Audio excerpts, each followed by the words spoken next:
Thank you very much, Debbie. And I get to sit out here and be quiet. Yes, she gets to be part of the audience. You know, one quick thing I wanted to say about this education series that we learned so much last year. Cheryl, my partner, who is now in Florida, but still is very involved in helping us with this. We sent out a questionnaire to everybody about, you know, what do you want to learn about and how do you want to learn? And the presentations this year are really specific. Bev, who's going to be our presenter in the next time in April, is going to talk about effective networking. We're going to be talking about marketing. We're bringing in women who are experts on the subject that they're talking about. And today is about beginning from the inside out, because that's what really everything I do is about. So there are lots of great tools for setting goals and keeping on track with your business, how to network, how to market, that you are going to learn about. But today isn't about that. Today, what I've learned is that if you haven't primed yourself to receive all this great information, all that's going to happen is you're going to receive good information and it's going to go on a piece of paper and be filed away somewhere, and nothing's going to happen. So you need to be ready to work on the information, and that's really what today is all about. So I'm going to share with you a little story that really is the basis for how I do what I do with coaching people through career and life transition. So, and I'm going to try to do this at the same time as I talk, which apparently is a little more challenging for me. I don't know why. So it all started at the University of Arizona, where I went to college. Sorry for all you Sun Devil fans, but Wildcat. And I was in a fine arts class, Renaissance art class. It was required for my major. So I'm sitting in an arts class thinking, okay, I'm a psych major. Why am I in a fine arts class? And I don't know, I'm sure all of you have heard of the Renaissance. It was a period in European history where innovation and culture was changing. Lots of innovative ideas were happening. Da Vinci and Michelangelo and artists were sneaking into hospital basements and cutting open cadavers and peeling back the skin so they could see how the bones and the muscle and the structure of the human form, what it really looked like. Because before them, art was really very spiritual and about God and Christ, and they cared about the ethereal, about the spiritual. These artists got back to nature and they wanted reality, and ballet was invented during the Renaissance. The first violin was created. I mean, it was a very exciting time, it really was. But the person that I was so intrigued by was Michelangelo and his sculpture. I'm sure you've heard his quote from the David that they asked him about creating the David, and he said that his job as a sculptor wasn't to create anything, but to chip away at the pieces that didn't belong so that I think he called it, the beautiful apparition would appear. So he didn't do anything to it. All he did was assist in chipping away what didn't belong, and I just thought that was the coolest thing I had ever heard. and I obviously think the sculpture and everything that he did was beautiful. In fact, I think I have a sample of one. It's not the David, but I think that's called the Pietà, and it's just beautiful. And my hope is I get to go to Italy and see all of it. So I did graduate with my degree in psychology. Was not always certain sometimes that I would. And I began interviewing applicants. And I started my career as a staffing specialist. So I'd sit down with people and we talk about what kind of job, and they would tell me they knew how much they wanted to earn, they knew what part of town they wanted to live in, but they had no sense of what it is that they wanted to do. And I found myself wondering, well, why don't they care? I mean, they're going to spend 8, 10, however many hours a day doing this. Wouldn't you want to care about what you're doing? They felt no passion about what their job was going to be. So I decided that the staffing industry was primed for its renaissance. So I decided I would follow the teachings of Gandhi. And I also just learned this is not an accurate quote. He never said this, by the way.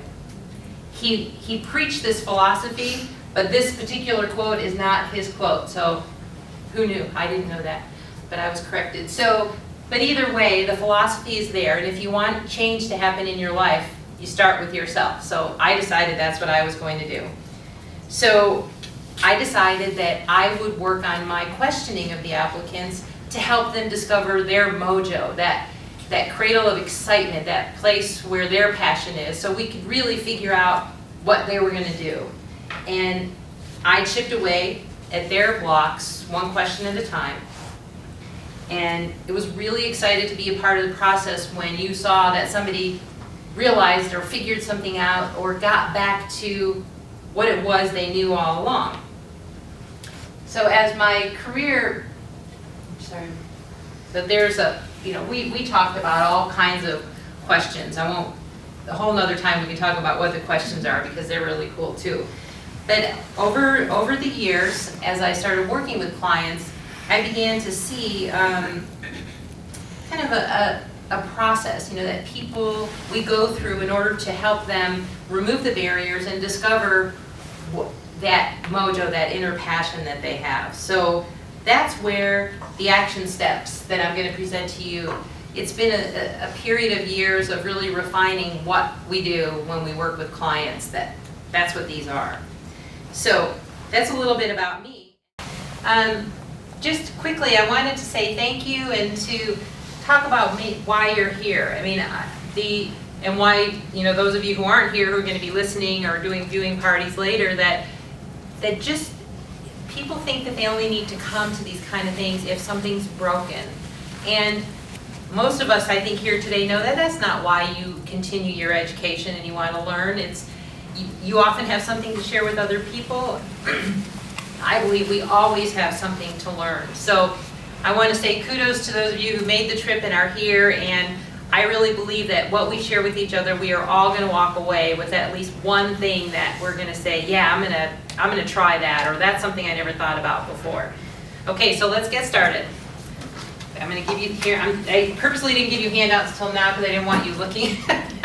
So We're just naturally nosy. I know, so you're welcome to. Thank you. Cool big logo on the front, isn't it? I'm so excited that it printed so clearly. So we're going to walk through the 8 action steps to removing barriers to your success. Do you need one, Jen? Yes, please. I mean, you don't have to. So if you'll notice, I only put a few little lines after each one, and this is on purpose, not just to frustrate you, because I wanted, this is new information about really kind of looking at yourself. Take a few notes, but you really don't have to take a lot of notes. If you really need this PowerPoint, I'll send it to you. You can have information. If you miss something, we'll get it. So write yourself little reminders, but kind of be with this information, because I'm going to ask you to kind of look at things a little differently. We're going to do a little work. So the first one, and this is probably one that sounds very simple but isn't always very easy, and that's to let go of the idea that you already know.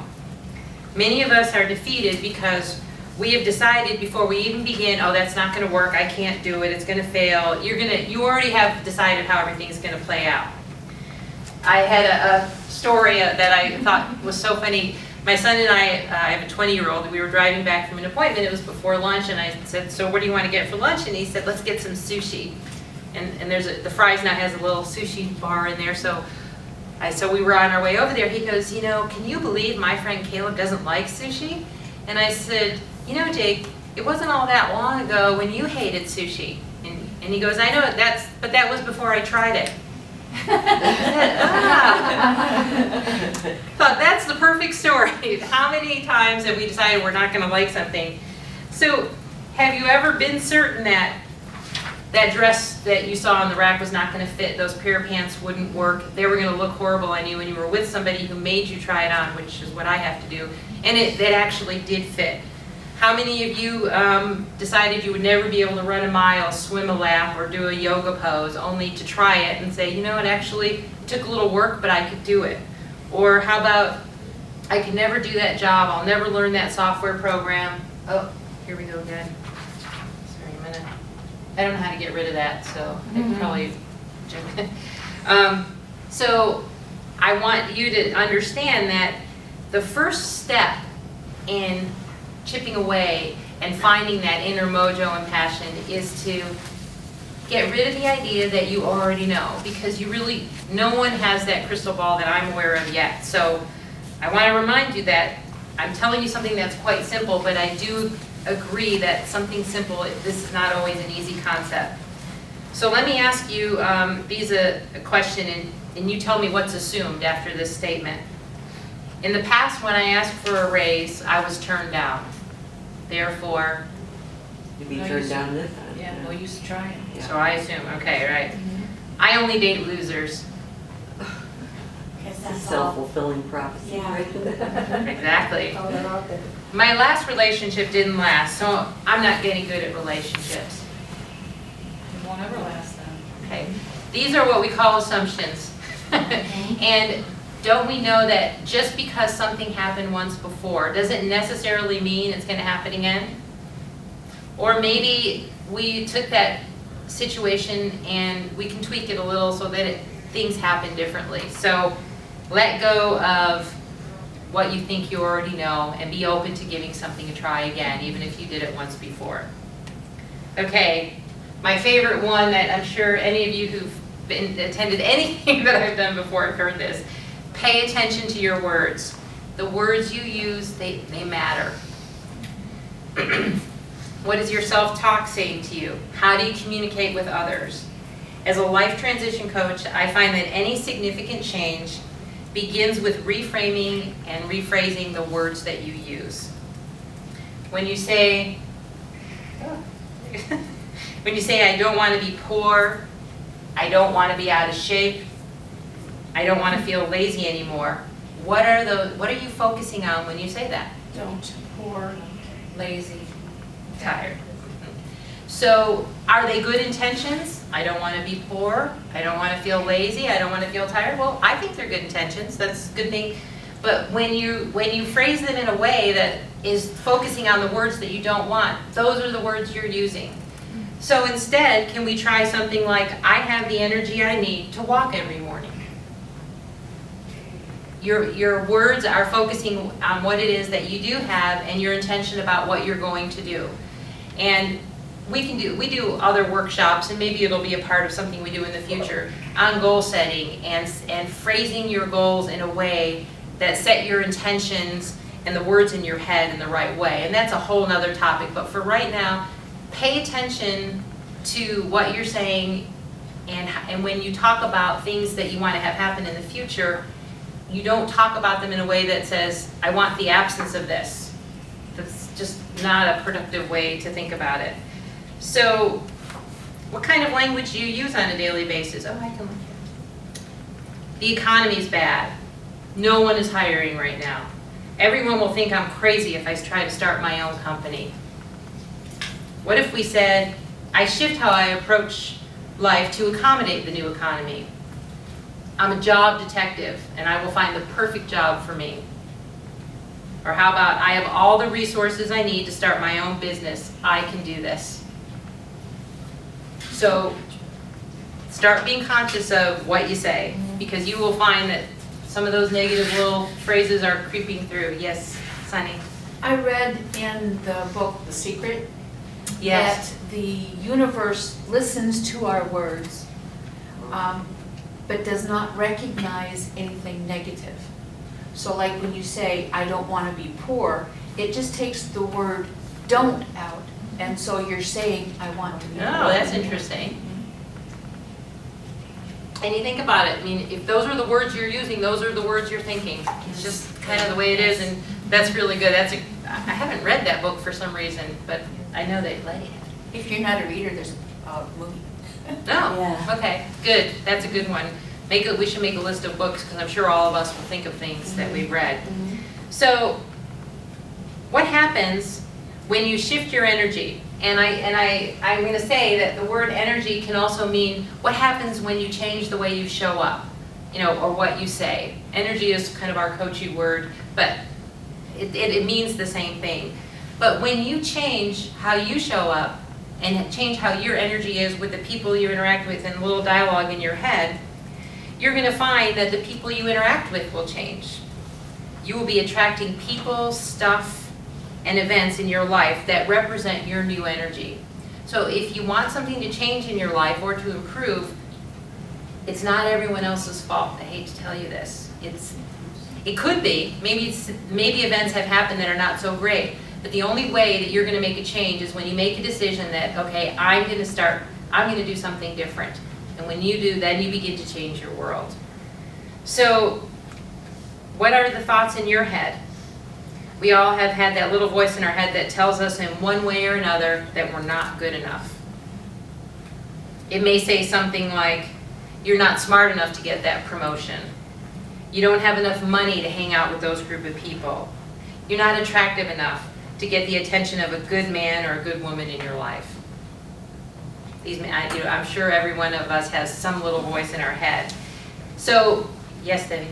That reminds me of a great spot that I saw on TV recently about bullying, where the teenage girl, she's being treated unfairly by her classmates, and on her back is ugly and untalented and all these negative words. Mm-hmm. And then someone trips her and she falls and she picks up her books. Someone helps her pick up her book, and on the back she puts pretty. And then all of a sudden she gets talented, and then she gets all these great positive affirmations on her back to change, and she goes from being sad and withdrawn to open and smiling and friendly, and she's the same exact person. And I think that's a great service. Oh, that's message for perfect. kids. Yeah. It's wonderful. Great for kids, great for us. And especially as adults, sometimes I think life can happen to us, and before we know it, we've failure, stupid, unattractive, whatever our words are, we tend to let go. And we need to take the time in our life to do the work, to remind ourselves of all the good stuff. And I'm going to add, because when you say that, because I think of myself, is that sometimes we don't say the words, but like I will say, oh, Letty, you did it again. Oh, And that's it's the same energy as telling myself I'm dumb or yeah. stupid or whatever. So Exactly. it works exactly the same. Exactly. Perfect, and that will bring us, so in our training, we, if you go to the next sheet behind your action steps, you'll see a picture of a gremlin at the top. We call these our gremlins, different people. Do you see them at the top? Picture. And so my gremlin, my little inner critic tells me, Pam, you're not smart enough to figure this out on your own. You need someone else to do it with you. And somebody told me to do this, Cheryl, in fact, my partner, and I thought this was really stupid at first, but I've learned to appreciate it, that I thank my gremlin, because the thing that I think is important about this little voice in your head that says you're not good enough, you did it again, you're so stupid, or whatever your gremlin says, there's an element of protection in that gremlin. That gremlin, that voice is trying to stop you from being embarrassed, looking stupid, hurting yourself, so they're wanting you to play small to protect, it's wanting you, that voice is wanting you to play small as a protection. So for me, that was helpful to learn, so that I could say, thank you for trying to protect me, but I'm okay, I got this, I have all I need to figure this out. So I gave you this worksheet to just think about, what does your little gremlin say to you? And that was a perfect one. Like, what did you say again? It didn't say you were stupid, but I just said, oh, Letty, you did it again. yeah. I've done that Just- so many times. So how So many the how same many of you power. have a little voice in your head like that you can relate to? Everyone know what I'm talking about? So identify what that voice says to you. And to me, it's like, you can't do this alone. You're gonna fail. You're gonna fail. And take the time to thank that voice for trying to protect you from whatever it is, if that's useful to you. If it's not, you can ignore it, but I found it useful. And write an actual response to your gremlin, because there are going to be times in your life when you get scared or apprehensive about something where that little voice is going to come up and it's going to say, don't do that, it's going to fail, it's going to be bad, and you need to be prepared with a response to say, thanks, I got this. So I was going to have you take time now, but would you rather take some time to think about it, or would you like to write some things now on the gremlin worksheet? Okay, all right, Bev shared something with us, but we want the cameras on, because we want this to be shared with all of you. So share that, speak up and let everybody hear that quote again. Well, we used to say, life is what happens when you aren't watching. But when you are watching, you make life happen. Very good. Okay, all right, so do some work, and when it comes to any of these things, if you want to, please feel free to call or email and talk to me about the gremlin or any of these other topics, because today is about giving you an overview of each of these action steps. To be honest, we could do the 2-hour work, we could take any one of these and do an entire workshop just on the gremlin. In fact, people do. So, okay, so we're gonna get to the next step, which is to forgive yourself and others. How many of you have been lied to, wronged, betrayed, disappointed by somebody? How many of you have lied to, betrayed someone, or disappointed someone else in your life? I'm sure. I mean, we don't have to share all of that. Were you gonna say? No, I was just. But, how does it feel to think about those things? Well, but I find it sad when it happens and you aren't even aware that you did it. Yeah. That's Yes. when I have a real hard time with myself. Yeah, and then you don't find out till maybe much later when Oh, yeah. something comes up. Yeah. And how do these experiences impact your thoughts and things later when they happen? When we betray someone or lie to them, we're trying to protect ourselves from something. When I have done that in the past, immediately, when it's out of my mouth, it comes down crashing. This is what you did. It's like, oh my goodness, what? Now, I can't backtrack out of it, because then that makes me look even worse. That's right. But you can learn from that. Absolutely. And teach yourself that when you said or did something like that, how much it hurt the other person, and it hurt you just as much. And it becomes like a training thing. You think about what you say first before you do it, so that you don't have to forgive yourself. Right. I've gotten really good at forgiving myself.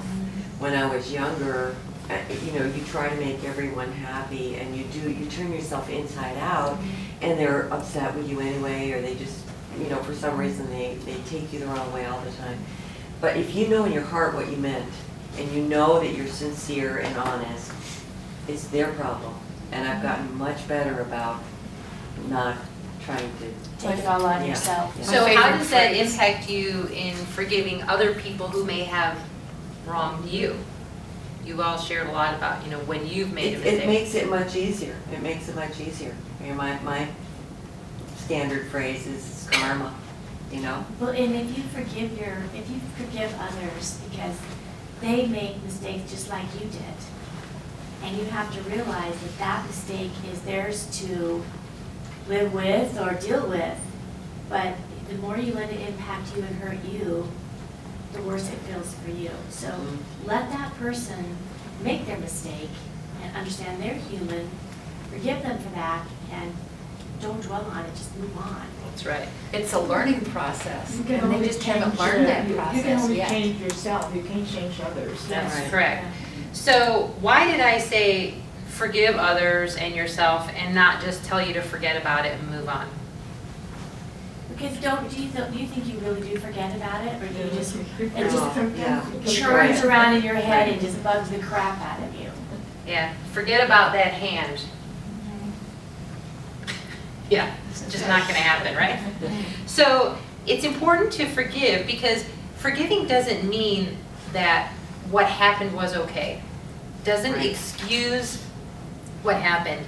But what it does do is allow, and all the things you all said so beautifully, it's to allow yourself and other people to be human, and that we make mistakes, and that you can forgive it, you may not forget, and you are able to move on. And I always think of it as, I see this space in my head, and my head can either be filled with anger and resentment because of all the stuff that you've done to me or that I've done, and that's what's rolling around in my head. Or I can forgive the past and create the space for way better stuff to come in. So you forgive people for you.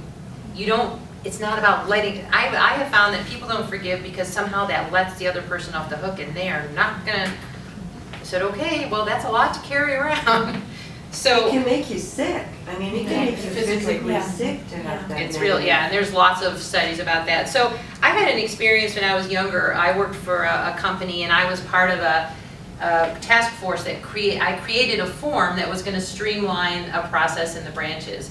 And the leader of our little group presented the form and amongst other things that we did, and she took total credit for the form I created.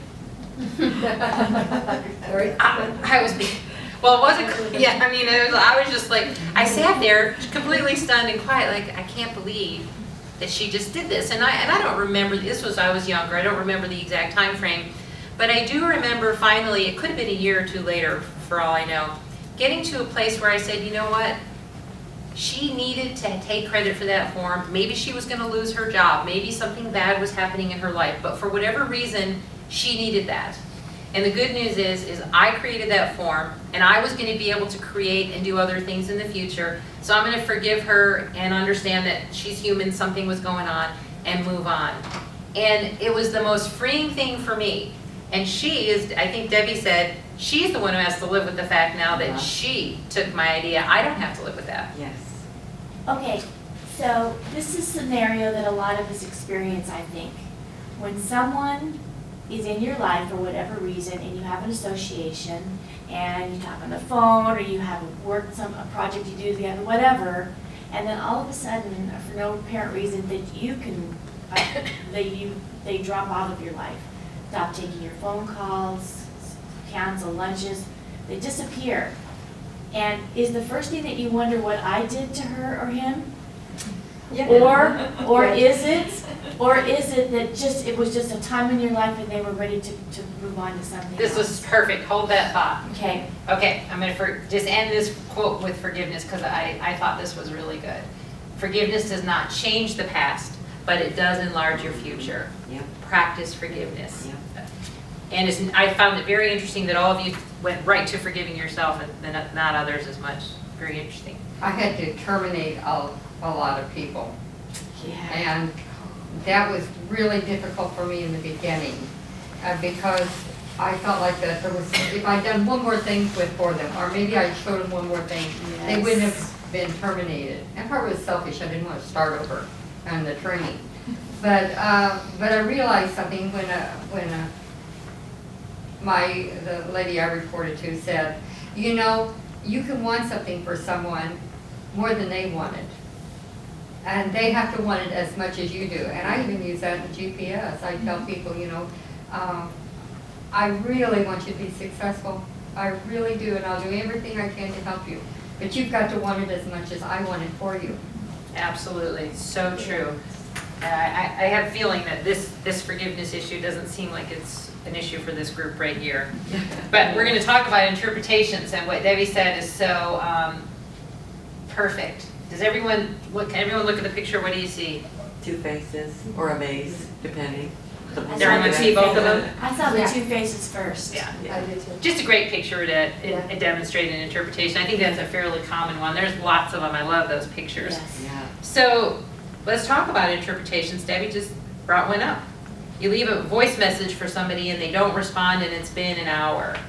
What do you think? They're They haven't busy. checked their phone yet. Busy. They're busy. What if they don't respond in a day or two? They're mad at you. Something's wrong. I assume they have the same cell phone I do, and it shows up 2 days later. There it is. Perfect interpretation.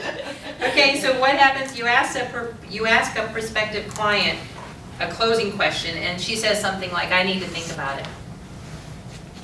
What do you interpret from I that? didn't convince her. She doesn't want to. She's gonna say no. Or you could take her at her word and she really needs to think about it. Oh, there's an alibi. Okay, but there's clearly a lot of different interpretations one can take from that. Your boss or coworker breezes in one morning and right by your desk and doesn't say good morning to you. What do you think? It'll be You're one in of those trouble. days. Was that? It's gonna be one of those days. Yeah, You know she's got a problem.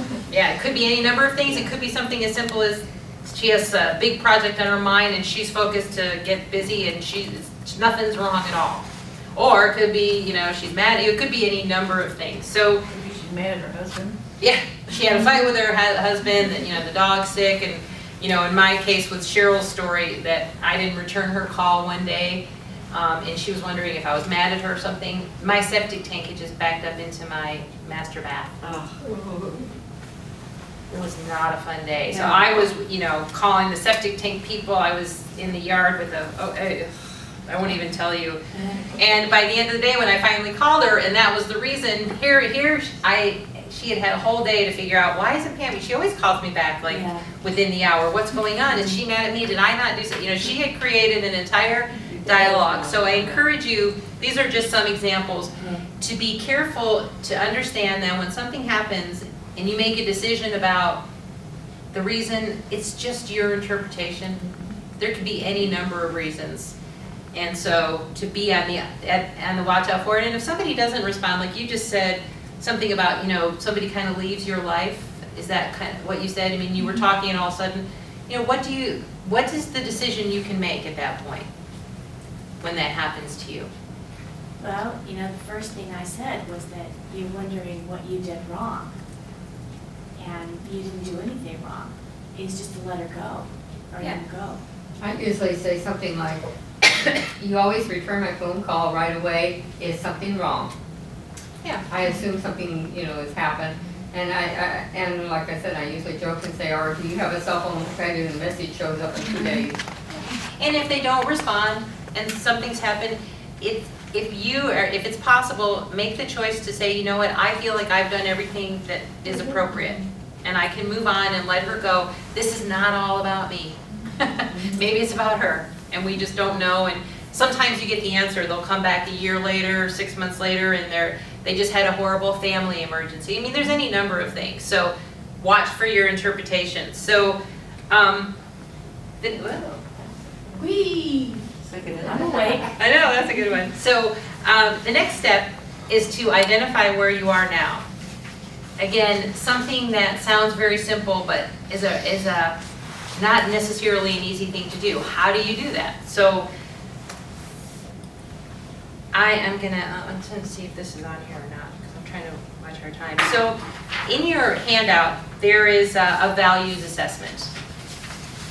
And I think this is a great way, it's a list of values. So this is a great exercise, because here's how this exercise works. And you can do a little bit of it right now, but this is something that takes a little time. On this page is a bunch of values. What you do is, I like to pick my top 10 or 15, because I just think there's way too many to do this for all of them. But you can pick whatever number you like. So for example, family is a value on there. I would say that I rate, you know, as a value, family would be a 10 for me. It's something I value. So that's the first number, goes in the first line.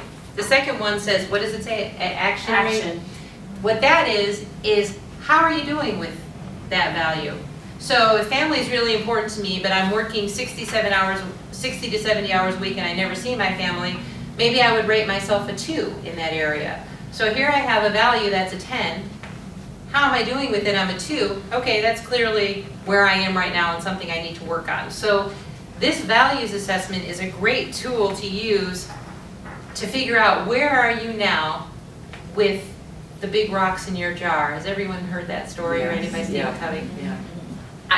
We sometimes get busy with life and forget to step back and say, okay, what really is important to me? Because we'll get caught up in things that are urgent, but not necessarily important.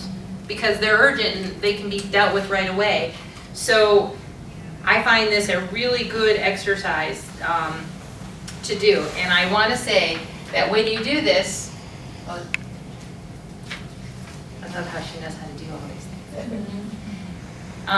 And also there's a space to put other values. Just because those are the values on the sheet, you may have others that are not on here. So take some time. But I want to caution you that when you do this, there is no judgment allowed.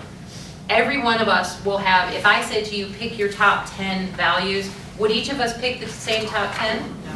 So whose is better, mine or yours? Mine.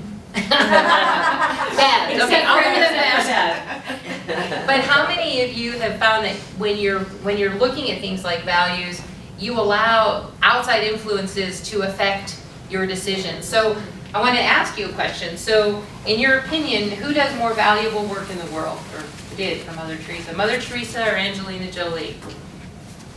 Is it Tony Robbins or Bill Gates? Walt Disney or Richard Branson? The point is, stop comparing yourself to other people. In this case, I would say that each of these people has contributed to our world in good and bad ways. I mean, we could talk about Disney and, you know, a lot of things that are a little questionable about him, but look at also what he has provided for us. So each of us has a gift to share and in a unique way to touch others in the world. There is nothing to be gained by comparing yourself to others personally or professionally. So I encourage you, when you have some quiet time with a glass of wine or a cup of coffee, whatever you, sit down and identify your top 10 and really decide for yourself, where am I right now with what I truly value in my life? Okay. The fact that you are always learning.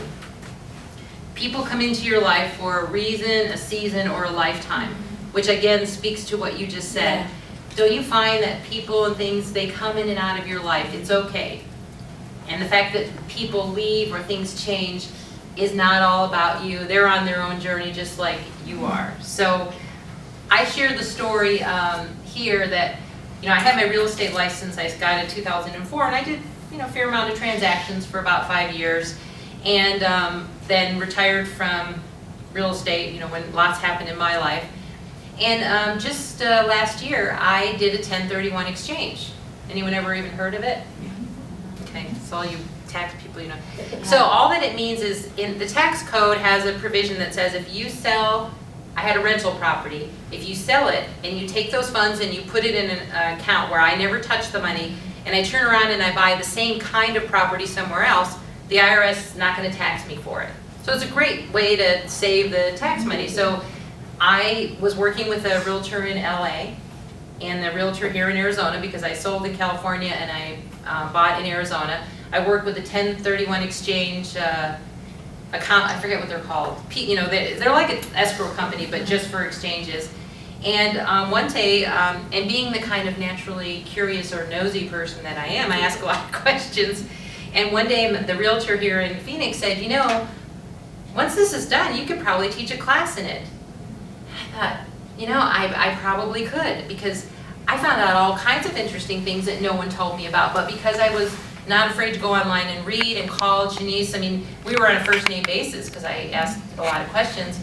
I thought, you know, I just went through this experience, and there may be other women out there who, through a divorce, a widow like me, or, you know, we wound up with a property that we're paying all kinds of taxes on, and we don't, why are we doing this? I could share this information and maybe help somebody else, and they don't have to go through everything that I did. And that was really the beginning of Box Free Minds, and the reason that I created it, because I wanted a place where women could be educated about financial matters, but also be motivated, inspired, and ask questions about things.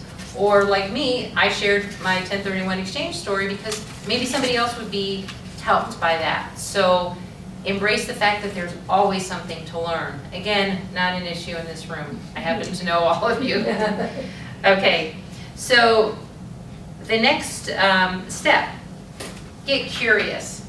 And you would be surprised how much guilt there is around what are the things that you enjoy doing. How many of you like the Kardashians? How many of you like the vampire books and movies or TV shows? Do you watch, oops, again, no judgment, I should go back. Do you watch Mob Wives, Jersey Shore, Teen Moms? I was trying to think about anyone. Guilty pleasures. Yeah, your guilty pleasure. You watch cartoons sometimes when your kids watch, you know, this has been a little while. Do you feel guilty about any of your guilty pleasures? No. Good. So again, this is a place that I encourage you again not to have any judgment. I watched the series Dexter. Anyone ever heard of that? Yeah. Yeah, I didn't like it too violent. My son and I watch it, and we have fun with it. And hey, I don't know what to say other than it's just a thing that we do together. It's fun. Would you watch it without him, though? It's your Maybe I bonding would thing? now because I've gotten into it, but no, Yeah. probably. I mean, I wouldn't have Yeah. even known about it had it Yeah. not been for my kids. But yeah, that's true too. So I just want to say that whatever interests you, whatever you're listening to, just do it and get over it. It's fine. Your guilty pleasure, have some fun. You never know where things are going to lead. So, the question we asked, you mentioned earlier in my bio about how do I like to spend my time when no one pays me or when no one's paying attention. That does not mean that you automatically have to do it, but it just begins the process of you exploring what's interesting to you. So we have this tool, maybe you've heard of it, the internet. Let your mind and your wander search wherever. I mean, how many times have you searched on one thing and you wind up completely somewhere else and it led you to something you never even considered? I'm going to share with you, this is not an internet story, but it's the same principle. There's a book that I just finished called Where Good Ideas Come From by Stephen Johnson. Awesome book. And he tells the story of an 1870 Parisian obstetrician. His name is, I hope I say this right, Dr. Stéphane Tarnier. He was, as I said, an obstetrician in the late 1870s. And during this time, infant mortality rates were really high, 60-70%.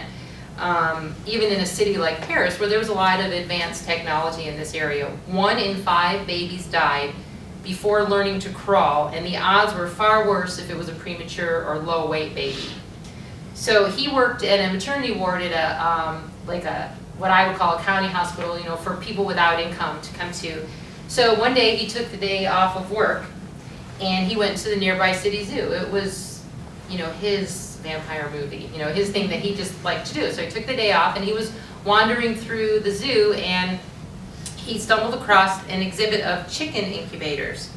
And he was watching the hatchlings, get out of their shells and in their little warm enclosures. And of course, it all clicked for him. It's like, we give these, premature babies this warmth, and we're going to help them. So he hired the zoo's poultry raiser to come to the hospital and construct a device, and they used lamps and they used warm bottles underneath, and they created their own makeshift incubators for these human babies. And as a result of him working with the poultry raiser, he was able to give new statistics that show that I have to read this. The low-weight babies that died within weeks of birth went from a 66% that actually died down to 38% as a function of hiring this guy. And he demonstrated that you could effectively almost halve the mortality rate for premature babies by treating them.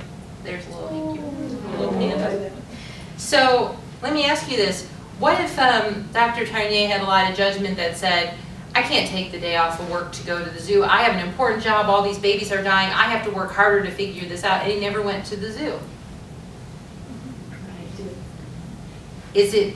So how important, who knew that his wandering, so I say that to you because if sometimes the best thing you can do to advance your business, your relationships, or anything in your life is to just go to the zoo or go watch Dexter. You don't have to watch Dexter, but do whatever it is that kind of relaxes, because it must trigger new things in the brain. I'm sure if we researched it, we would find that. You make new associations. That's exactly what happened for him. There's a lot more to his story and what he did and how incubators worked in all different parts of the country. But for right now, I think that serves the purpose to say, get curious and let your mind go wherever it's going to go. Okay, next, pay attention to all parts of you. What do you need to do to nourish yourself physically, sexually, emotionally? How does your environment affect you? We don't live in a bubble. What do you do to recharge your battery? So, how many hats do you wear in your life? Are we getting all of them? Do we leave anything out? Oh, no, you still got more to go. So, how do you feel when you have to walk around wearing all these hats in your life? Normal. Normal. So and it doesn't mean to say that any one of these hats isn't important. I mean, to be honest, I know a lot of you, and I can speak for Debbie that I don't see Debbie wearing just one hat. She needs a million things, Bev needs a million things. I mean, there's a part of us that we get something from all of it. But what happens when we do all of this, especially when we're caring for elderly parents, I've been through that experience, Gloria, too, or caring for anybody who needs that help, it sucks it right out of you. So take the time, and I think when we talked about this, to really focus on your hat, you know, the Letty hat, the Pam hat, that what do I do for myself to recharge my battery? Because all these people that you do all these wonderful things for are going to expect it from you, and you're good at it too. So explore your hat that gets you to what we called your true who. That's the one that's just for you. Is it, some people call it a higher source within, some people call it your passion. One of our members at another workshop called it her juice, that thing that gets you up in the morning. So in all of this work that you do to begin the next chapter and creating new things in your life, remember to take care of the physical part of you in addition to all the growth you do up here. Okay. Oh, a deeper call comes from the inside out. It is the expression of our essence, our core. It's a nice quote. I don't know Richard Leader. Has any of you ever heard of She him? just dropped that in on you without telling you. Cheryl did that, yeah. Okay. It's a great quote. That's a great quote, yeah. All right, and finally, get connected to others.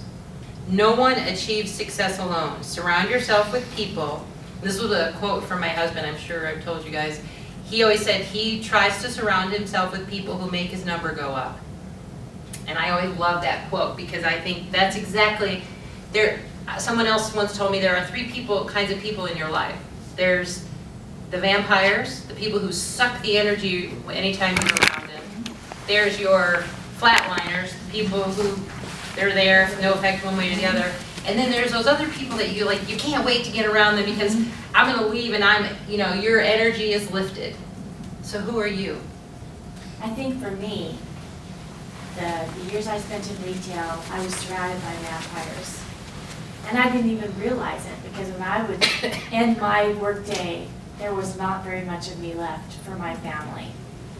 And it really, you go through a gamut of emotions. You feel guilty, you feel like you need to be more to your family. It's just so frustrating. I feel like since I moved into a different place in my life, that I talked at the beginning about these relationships and the connectivity I have with them is nourishing. It's growth motivated. It helps me expand myself. And at the time, I didn't feel like I had a choice to move into a different sphere. Mm-hmm. But I think if anybody comes away with this part of it, knowing anything, it's that you do have a choice to move into a group of people that can nourish you in your spirit and not take everything you have and leave nothing for you. That's really true. I come from the corporate America, so that, and I still see a lot of young people that are still living like what I did, which is they need this class to understand that. Because those jobs, when they're trying to get up the ladder, they really, really do suck your energy, your everything. I didn't get married till I was 48 years old because I was married to my job. I figured I can do both. I can't do a family and a job. And so, but I felt the choice. But so many people do get sick and move on to understand this. It takes long years. So this is a great to bring into the. Yeah, so there's two sides to this coin. Yeah, it really, it is to understand that, get connected to others, and be sure that you're one of those people in that group that's bringing up the energy level. And also, the other side of that coin is, if you find you're connected or in that group where people, when you leave the meeting, you're like, oh, I'm gonna go kill myself now. Be aware that it works both ways. We don't live in a bubble. We are affected by everyone, and they are affected by us. So I share with you the story of Andrew. I never know if it's Carnegie or Carnegie. I've heard it pronounced both ways. So he built Pittsburgh's Carnegie Steel Company.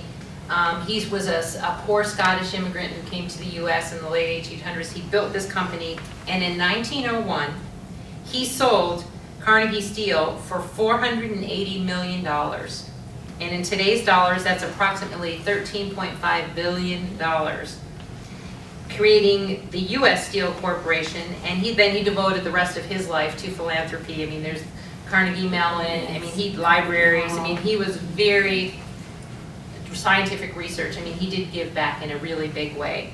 And during a newspaper interview, I think I have it here, he said, I'm going to read this to you, but it's right here. The interviewer said, what do you attribute to your success? And he said, well, if you want to know how I got my money, I will refer you to these men here on my staff. They got it for me.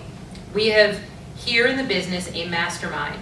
It is not my mind, and it is not the mind of any other man on my staff, but the sum total of all these minds that I've gathered around me that constitute a mastermind in the steel business. Mr. Carnegie's mastermind group consisted of a staff of approximately 50 men with whom he surrounded himself in the definite purpose of this manufacturing and marketing steel. He attributed his entire fortune to the power he accumulated through the mastermind. Now I know you've all heard of a mastermind, it's become a very popular topic, but I bring this up because how many of us feel like if we have to ask for help that somehow we've fallen short or we failed because we're asking for help? Well, here's a guy, he was no steel genius. He wasn't an engineer. He was a guy whose ego was, he checked somewhere else, and he brought the engineers and the professionals together to create the business and did a huge job of that. So analyze the record of any man who has accumulated a great fortune or even a small fortune, and you will find that they have either consciously or unconsciously employed the mastermind. And I think this is another quote from that book, Steve Johnson, and he said that we are often better served by connecting ideas than we are by protecting them. So it's again, something I think is so huge. We feel like we know something so we can't tell anybody because they're gonna steal it from it. And I actually had something stolen from me, so, but real genius and great things happen in a collaboration.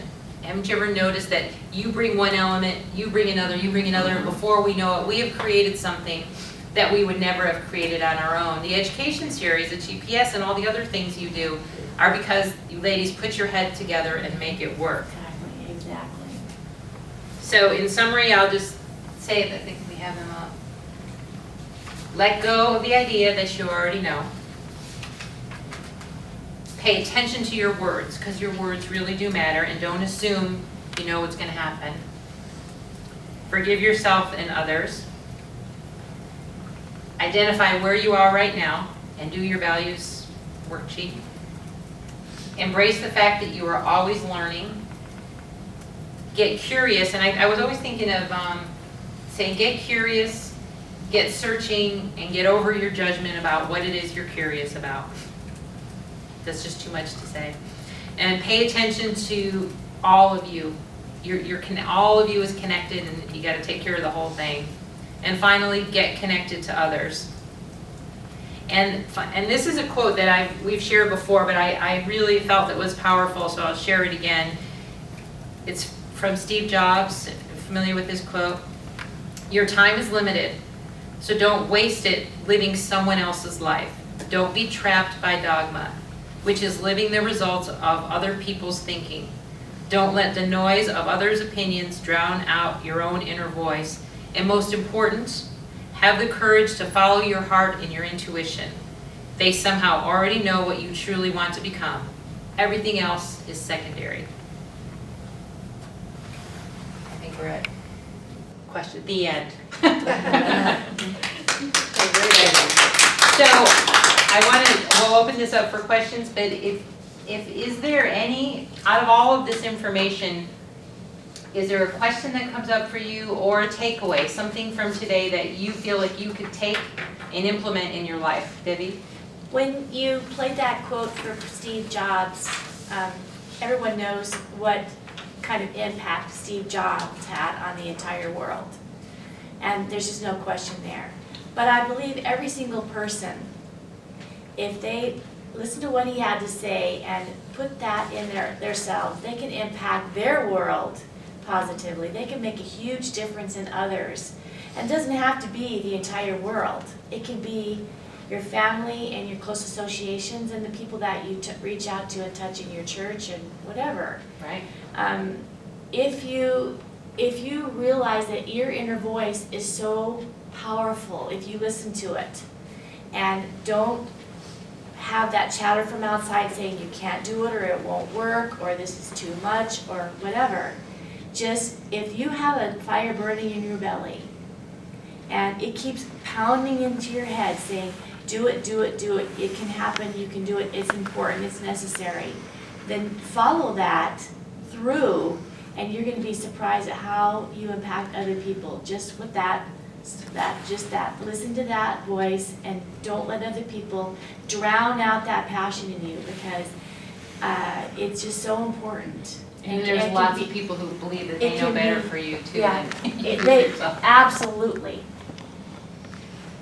Good, that's my, thank you very 2 much, cents. that's great. Rhonda? For me, it's just remembering and being aware of what you get from collaboration. Sometimes you take And I would invite other people to come with us. It was just the two of us, but, well, Gloria can come too, or Pam can come too. And eventually, we had someone from just about every service in the hospital having breakfast on Payday Friday. Cool. We worked together so well that at one point, the pharmacist brought up some meds.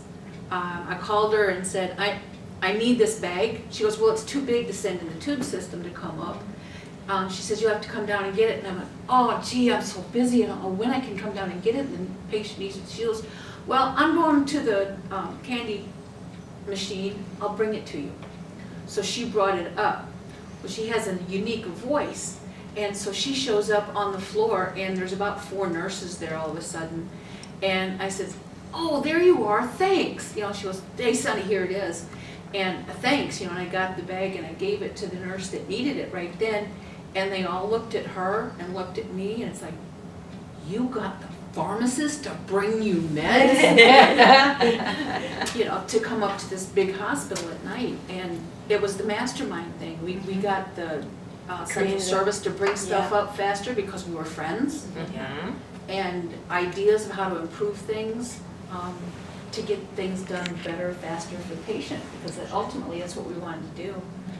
And it was very good. It was my first introduction to a mastermind that. And it wasn't succeeded. even like an intentional mastermind in Yeah. this case. It Yeah, doesn't just matter, happened. by the way. I mean, it is what it is, but you can create one with intention, or one can happen, or I would call that organically. It happened as a social thing, but look how just taking the time to get to know someone as a person, not the pharmacist downstairs. She was a Right. person, and she appreciated that, and look at how not only did it help you, but it served in the end, the patients And in the a better nurses way. had a newfound respect for the unit clerk. You know, I wasn't a nurse. I Yeah. was a paper pusher. That's a So- really great story. Yeah. Thank you for that. Things was done. fun. Sometimes you need an attitude adjustment. Yeah. Oh my gosh, I've got another meeting, I should be doing this, I need to be, okay, now I'm divided. So you have to, when you're heading out, you have to have an attitude adjustment and say, now what am I going to get from this meeting? What do I intend to get, and what do I intend to give to it? that means kind of shutting out all of the outside things that you have going on and make sure that you stay in the moment you're in, or you're gonna lose it and you'll never have it back again. Yeah. So that's a toughie for people that are used to multitasking and have so much that they're responsible for. But you're gonna enrich your life so much more, you just live in the moment that you're in, so that when you get past it, you don't regret looking back and missing it. And that takes training. You have to teach yourself Sure. to do that. You have to teach yourself to shut out all the things that are around you. Decide how you're and gonna decide show how up. how you're gonna show up in that moment and be present. Yeah. There's nothing more frustrating to talk to someone whose mind is obviously not on you or anything you have to say because they're thinking about the next meeting or is someone sick at home or, you know, all those kinds of things chatter that. Have you ever found drowns that there's things somebody who's only, seems like all they do is wait for you to stop talking so they They can can start say, talking yes. again? Yep. And Oh, they yeah. haven't ever really heard you and Yeah. how frustrating that is to be on that, in that Exactly. kind of a conversation. Mhm. Thank you, yeah. Gloria or Letty, any thought?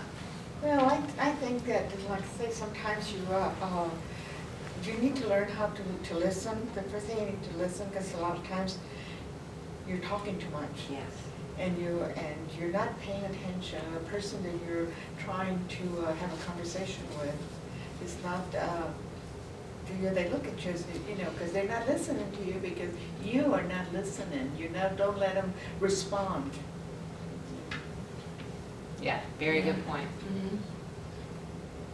Okay, so if you're gonna leave this room, what's the one thing that you're gonna do differently today? Is there anything that you can think of? I'm gonna be more grateful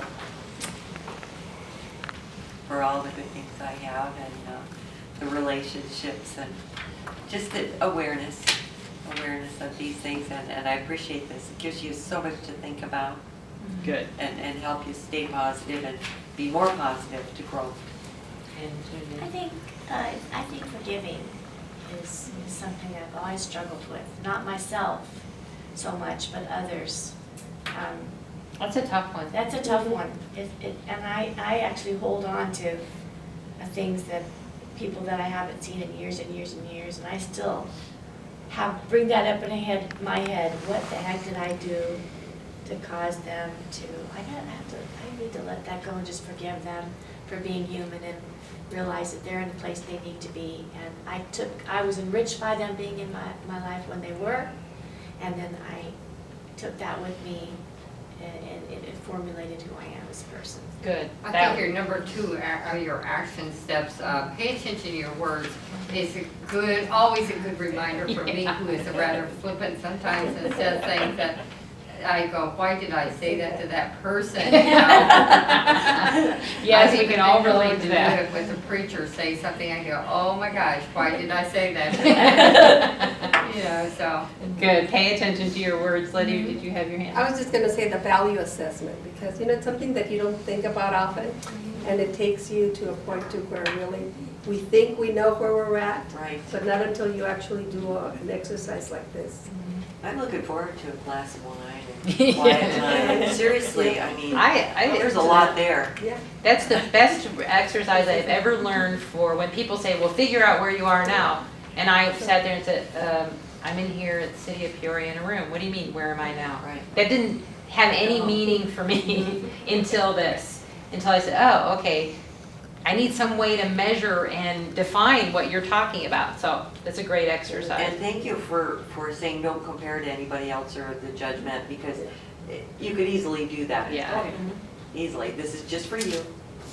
Yep, nobody Right. can judge it, That's or right. grade it, Don't show or it you're to not gonna anybody. get Just the check mark if you pick the And right please, if anything comes up during these, all my email, call me or whatever, I want to hear from you.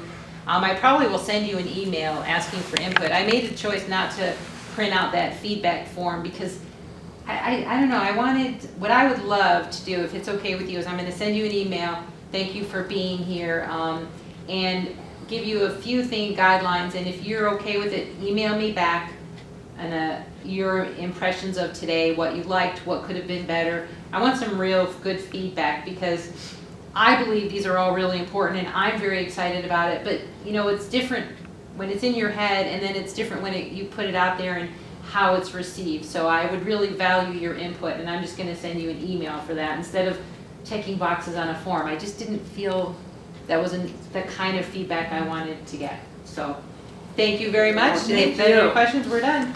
Yay! Thank you.